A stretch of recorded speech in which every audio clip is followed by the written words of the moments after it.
Bonjour à tous, alors aujourd'hui je vais attaquer du très lourd puisque l'album dont je vais vous parler est au moment où je vous parle largement en tête des ventes en France de BD, sachant que il était très attendu, il y a un teasing qui a commencé à se faire il y a presque un an sur quoi? Sur quelque chose qui est cher au cœur des gens qui ont un peu mon âge. Je veux parler bien sûr de Goldorak, le fameux dessin animé que moi j'ai vu pendant mon enfance diffusé sur la télévision française et dont j'ai gardé, comme beaucoup d'autres, un souvenir très ému. Là, il y a une équipe de créateur français qui a décidé, avec l'accord du créateur original, de donner une suite à Goldorak. Alors, il s'agit bien d'une suite, et non pas d'un remake ou d'un reboot ou de je ne sais quoi d'autre. C'est bien d'une suite dont il s'agit. Alors, il y a deux éditions qui sont sorties. Moi, j'ai l'édition courante, dont vous allez voir qu'elle est déjà très très bien. Mais il y a une édition limitée qui a été tirée à 10 000 exemplaires. Qui existe aussi, mais ne la cherchez pas, elle est déjà épuisée, elle a été épuisée dans les tout premiers jours de sa mise en place. Alors à mon avis, vous allez peut-être pouvoir la trouver sur eBay en vente, mais à des prix déraisonnables, on va dire. Je ne sais pas si ça vaut vraiment le coup, qu'est-ce qu'il y a? Alors je regarde mes renseignements, il y a quoi? Il y a une couverture différente, avec une jaquette, tout ça c'est dans un coffret, il y a un tiret à part, avec un plan de Goldorak, enfin bon, c'est un peu gadget, j'ai l'impression, enfin... Il y en a qui s'appelaient apparemment au moins 10 000 personnes puisque c'est épuisé. Donc, avant de faire l'unboxing proprement dit, je vais d'abord faire un retour sur la genèse du personnage de Goldorak, ou d'Actarus, ça dépend de quoi on parle. Alors, ça a commencé en 1972 avec Go Nagai, puisque c'est de lui dont il s'agit, le futur créateur de Goldorak. À l'époque, c'était déjà un mangaka reconnu, qui avait plusieurs œuvres derrière lui. Il avait d'ailleurs son propre studio qui s'appelait Dynamic, chez lequel il a édité tous ses mangas. Alors il faisait pas mal de mangas de toutes sortes, dont des mangas de robots, donc. C'est ça qui va nous intéresser. Il faisait aussi des mangas un peu érotiques, on dit, érotiques, un peu pornographiques. On dit, je crois que c'est des mangas ecchi. Il voulait faire des mangas de robots. Alors, il a conclu un partenariat avec, comme ça se fait beaucoup au Japon, avec un studio d'animation, c'était le plus grand à l'époque, la Toei Animation, pour développer des animés à partir de ces mangas. Une des idées originales qui lui est venue, c'est d'inventer un robot géant, mais qui soit pas autonome, qui soit piloté par l'intérieur, par un humain, et qui soit piloté par une espèce de machine qui s'insérerait dans sa tête. Et c'est ainsi qu'il a créé le fameux robot qui s'appelle Mazinger Z, qui a tellement intéressé le studio Toei que l'animé est sorti, a été diffusé avant même la sortie du manga original. C'est dire si ils étaient intéressés. Alors ensuite, vu le potentiel de l'entreprise, il y a un fabricant de jouets qui est venu s'incruster dans l'histoire. C'est le fabricant qui s'appelle Poppy, qui est un très gros distributeur de jouets au Japon, qui a tout de suite vu le potentiel au niveau du marketing de cette histoire de robot, parce que quoi de mieux comme jouet qu'un robot en plastique pour les enfants. Et ça a marché tout de suite. Le dessin animé a eu un très très très grand succès au Japon. Les jouets se sont vendus comme des petits pains. Alcor, qui était le héros de Mazinger Z, a été très populaire, il était à la une de tous les magazines qui traitaient des animés, ça a fait un succès mais énorme. Alors malgré tout, au fil des ans, après 92 épisodes quand même, c'est déjà beaucoup, la série s'est arrêtée en 1974, Pas pour des raisons d'audience, parce qu'elle elle était quand même encore assez vue, mais tout simplement parce que le sponsor principal, c'est-à-dire le fabricant de jouets, Poppy, vendait de moins en moins de jouets. Donc la série s'est arrêtée de sa belle mort. Alors ça n'a pas arrêté Go Nagai pour autant, il a créé tout de suite une autre série qui s'appelle Getter Robot, et qui a eu aussi pas mal de succès. Mais c'est en 1975, hein, quand on était en plein dans la vogue, la mode des ovnis, des extraterrestres, etc., qu'il a eu l'idée d'essayer de mélanger les deux thèmes, hein, c'est-à-dire mélanger les thèmes de robots géants et d'extraterrestres ensemble.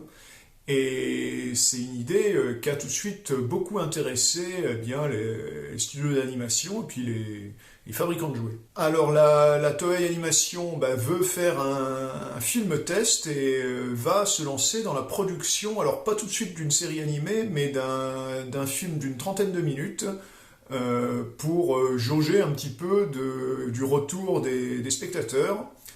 Et c'est ainsi que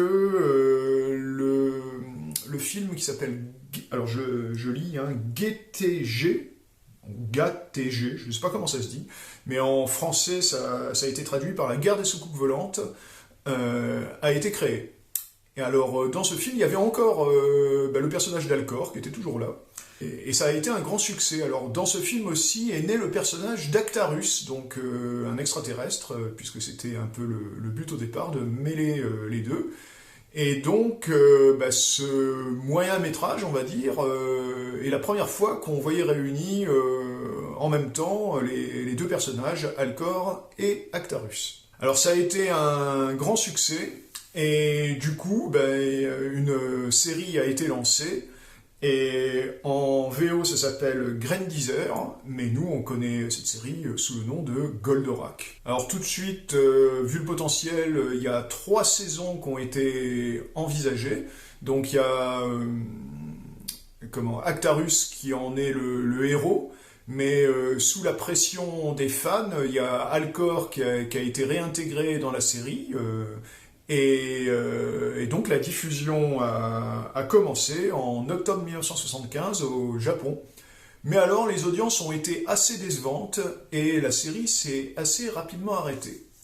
Mais alors c'était sans compter la diffusion à l'étranger de la série, car à l'étranger la série a fait un carton. Et en particulier en France, hein, quand des gens qui ont une bonne idée d'importer la série ont commencé à la diffuser sur la télévision française, plus exactement sur Antenne 2, c'est-à-dire l'ancêtre de France 2, dans une émission qui est assez mythique aussi, qui s'appelait Récréa 2, qui était présentée par Dorothée avant que celle-ci passe sur TF1.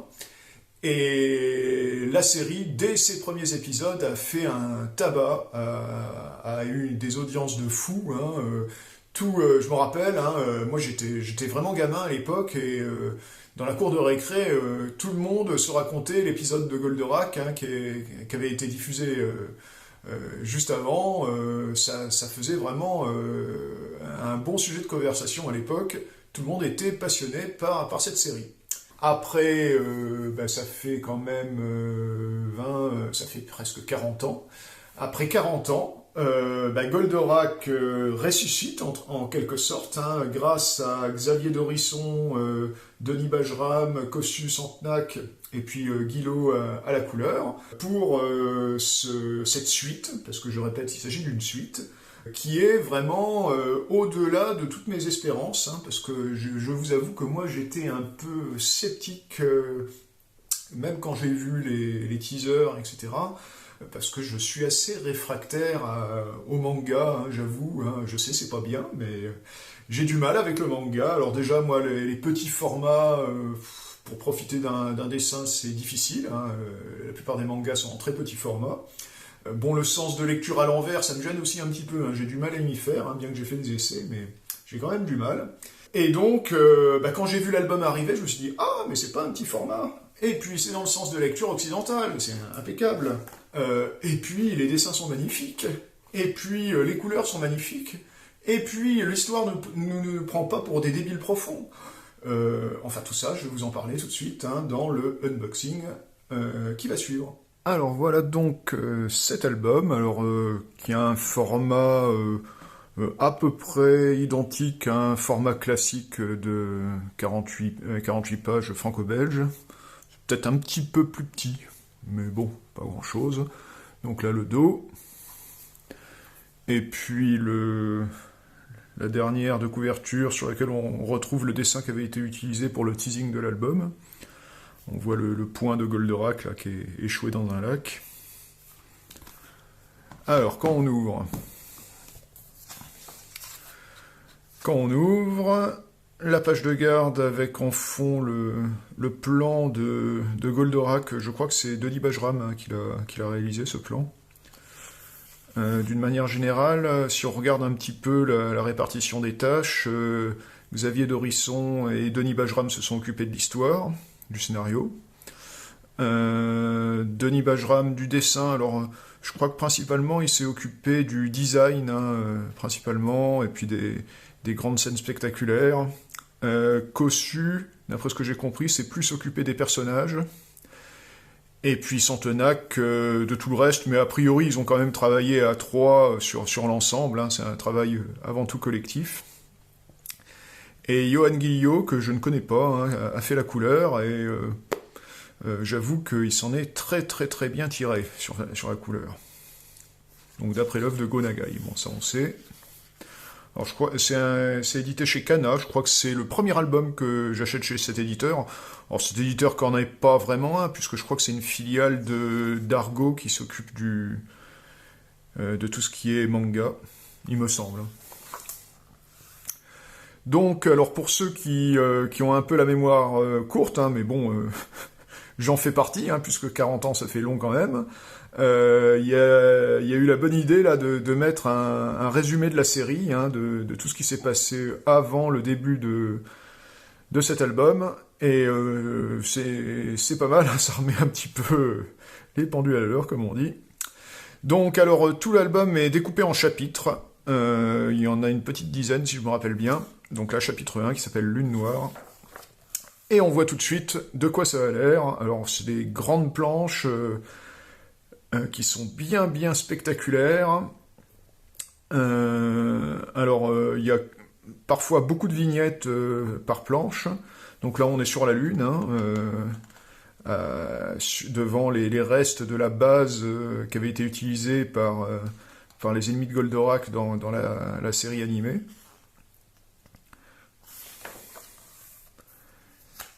Et on voit qu'il y a encore de la vie. Ça, c'est quoi? C'est un Golgoth. Donc, les personnages, on les reconnaît tout de suite, hein, c'est ça qui est bien. Pourtant, le dessin est différent de celui de l'animé et même du manga. Et malgré ça, on reconnaît tout de suite les personnages. C'est quand même assez fort. Là, tout de suite, on voit que c'est Alcor, par exemple. Alors, Alcor qui a bien grandi, hein, qui est multimilliardaire maintenant, qui a fait fortune dans la tech apparemment. Vénusia, elle, qui travaille dans un hôpital. Et puis voilà, ça commence tout de suite, hein, par une scène tout de suite spectaculaire. Là, cette vignette est assez bonne, je trouve.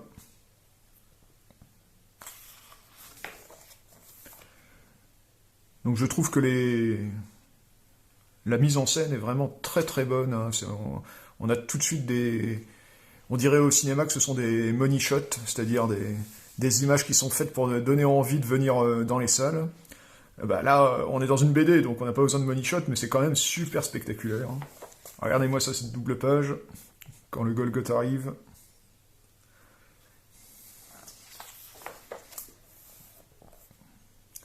Voilà, et Alcor qui retrouve son vaisseau.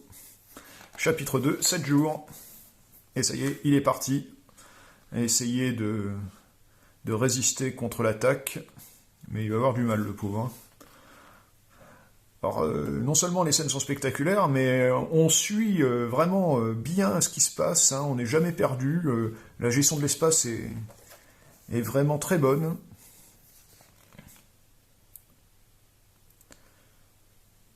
Là, on est typiquement, hein, dans le genre de bataille qui détruit entièrement des villes, un peu comme dans Godzilla, hein, d'ailleurs, hein, c'est un peu le même style. Bon, et voilà le grand méchant. Enfin, ce qu'on suppose être le grand méchant, parce qu'il va s'avérer que c'est plus complexe que ça en a l'air. Alors vous remarquez qu'il y a beaucoup de texte aussi, hein, il y a de quoi lire dans cette BD, hein, mais c'est très fluide, hein, les dialogues sont très bien écrits, il n'y a vraiment aucun problème.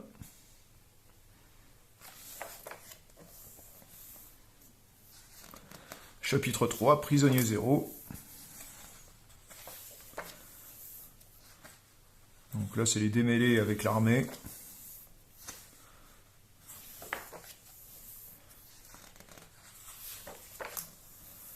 Chapitre 4, peu fort.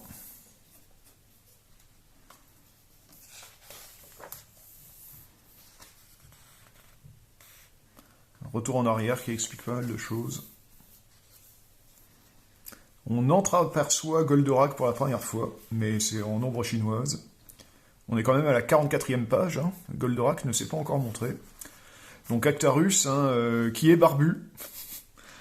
Alors je vous rassure, il ne va pas le rester, barbu. Bon, le fait qu'il soit barbu explique un peu où il en est d'un point de vue psychologique. Donc chapitre 5, route numéro 9.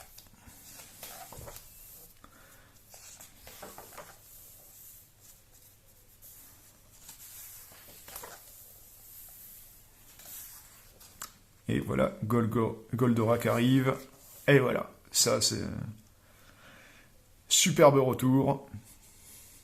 Et vous remarquez que quand je vous disais les couleurs sont superbement réussies, il y a des effets aussi de couleurs qui sont vraiment qui rendent très très bien. Autant d'habitude, les couleurs informatiques, je suis pas très très fan, hein, je trouve souvent que c'est très très raté. Là, franchement, c'est bien la preuve que ça peut être réussi quand il y a quelqu'un qui s'y connaît derrière. Chapitre 6, j'arracherai de mes mains le cœur d'Actarus. Dis donc. Regardez l'envol des vaisseaux, là, il est superbe. Le gros plan sur les manettes, comme dans la série.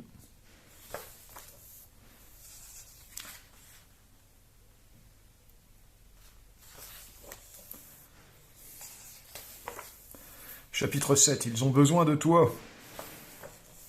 Ça y est, Goldorak, go!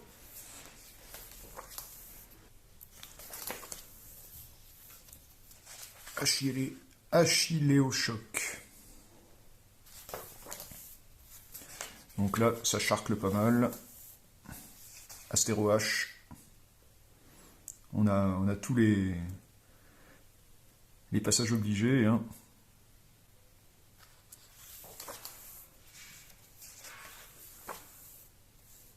Donc là, il est en mauvaise posture. Goldorak est à terre. Heureusement, ses amis sont là pour le sauver. Chapitre 8, la guerre de Rigel. Le Rigel, je ne sais plus.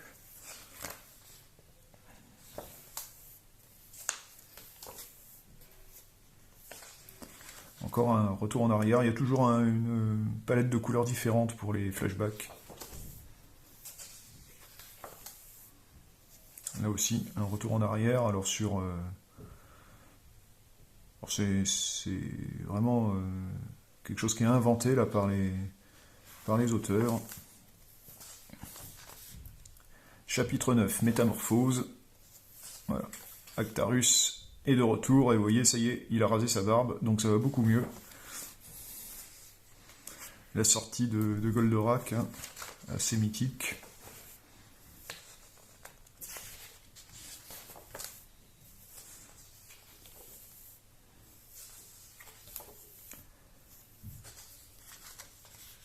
Alors là, il y a des négociations avec les ennemis, mais ça ne va pas tourner comme on s'y attend, puisqu'il va y avoir un traître. Chapitre 10, aucune paix, aucun compromis. Donc les négociations ont échoué.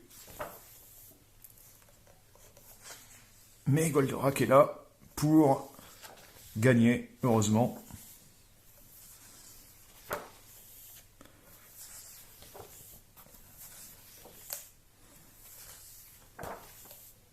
Rétro laser, cornofulgure, allez, mis la gomme là.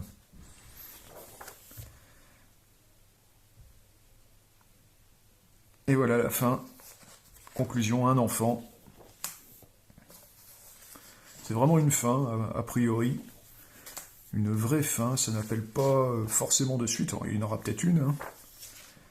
Mais vous voyez, c'est quand même une image finale qui est assez pleine de promesses, comme ils disent. Donc on arrive à la fin de l'histoire, alors qui fait, là j'en suis où, à 136 planches. Et on arrive à un bonus qui est vraiment très très intéressant sur la suite, ça s'appelle Dans l'atelier de Goldorak. Donc ça commence par un mot de Xavier Dorisson qui explique d'où lui vient cette envie de faire une suite à Goldorak. Et là, c'est assez intéressant, ce qu'on nous met comme bonus, c'est le courrier que Xavier Dorisson a envoyé à Go Nagai pour expliquer pourquoi il voulait faire un Goldorak, en expliquant toutes ces notes d'intention, et puis en fournissant quelques planches d'essai pour montrer à quoi ça pouvait ressembler. Et Go Nagai a accepté, bien sûr. Donc ça, c'est des recherches visuelles qui ont été faites. Alors vous voyez, par exemple, ça c'est Denis Bajram, hein, je vous ai dit qu'il s'est occupé du design principalement. Hein, là aussi, l'affiche qui avait été faite, c'était Denis Bajram qui l'avait faite. Ça, c'est le plan de Goldorak, c'est encore Denis Bajram. Donc Kossu, lui, je vous ai dit, il s'est plus occupé des personnages. Là, c'est des recherches qu'il a faites pour les différents personnages principaux. Donc Alexis Santonac, lui, il a travaillé aussi sur diverses choses, on le voit ici.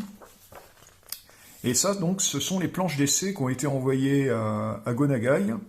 Alors, vous voyez que c'est pas tout à fait identique au niveau aspect par rapport à ce qui a été fait au final, parce que les couleurs n'ont pas été faites par Guillaume, mais ont été faites par Denis Bajram, parce que Johan Guillaume n'était pas encore sur le projet. Alors je crois que... Alors elles sont tout à fait honnêtes, hein, ces couleurs, mais je crois que Johan Guillaume a fait du travail nettement supérieur à ses pages d'essai, hein, en ce qui concerne la couleur. Donc là, on nous explique qu'il y a eu différentes étapes dans la mise au point des planches. Hein. Donc d'abord l'étape du scénario, ensuite l'étape d'un storyboard. Tout l'album a été storyboardé. Donc là, c'est un autre exemple, hein, sur une autre planche. Alors c'est toujours bien d'avoir en vis-à-vis le scénario et ce que ça donne une fois mis en image. Alors avec plein, vous voyez, de commentaires, hein, qui sont toujours assez pertinents. Encore des pages de storyboard, et à mettre en parallèle avec des planches qui sont ancrées. Donc le dessin. Vous voyez, il y a beaucoup de choses, hein, dans ce bonus. Vraiment, on en voit rarement des... C'est vraiment un véritable making-of. Ça m'a beaucoup plu.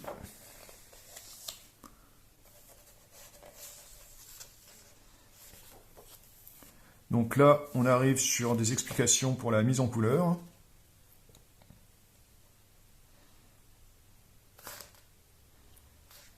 Avec en vis-à-vis l'ancrage et puis le même dessin mis en couleur ensuite.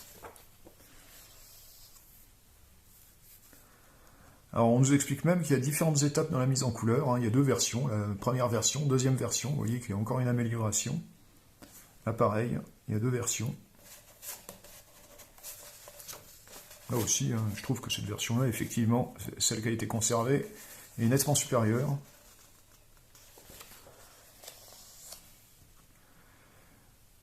Donc là, on a toute la naissance d'une planche, hein, toutes les étapes, scénario, storyboard, dessin et ancrage, et couleur. On voit vraiment tout le travail qui a été réalisé.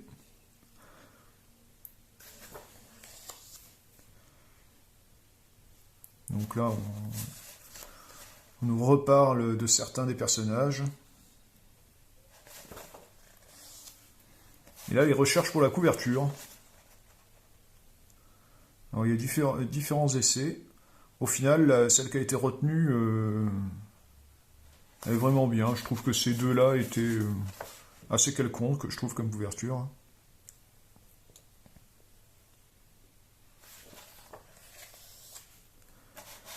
Donc là, c'est assez rigolo. C'est bien la preuve que ce sont des fans de Goldorak, parce qu'ils ont retrouvé des dessins qu'ils ont fait de Goldorak quand ils étaient gamins. Là, c'est quand même assez rigolo, un dessin d'Alexis Santenac, qui avait 5 ans quand même, et qui avait dessiné Goldorak. Et là, c'est deux planches, Denis Bajram, qui avait fait un mini-album de 20 pages de Goldorak. Ouais, c'était déjà pas mal, hein. Il avait 10 ans, mais...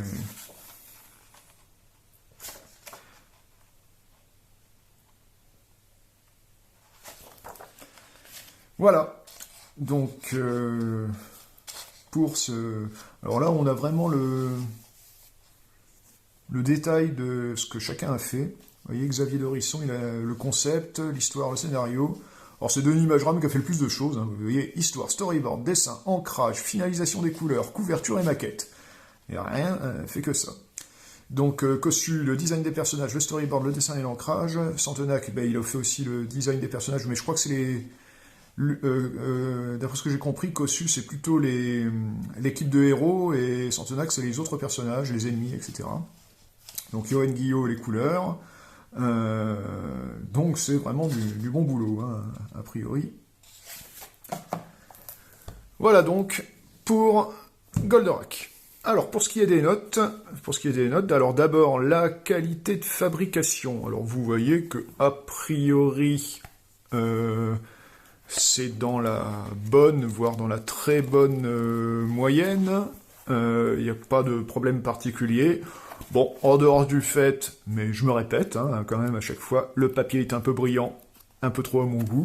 Donc, je fais toujours le même reproche. Mais bon, ça mérite quand même un bon 4 sur 5, on va dire, pour la qualité de fabrication.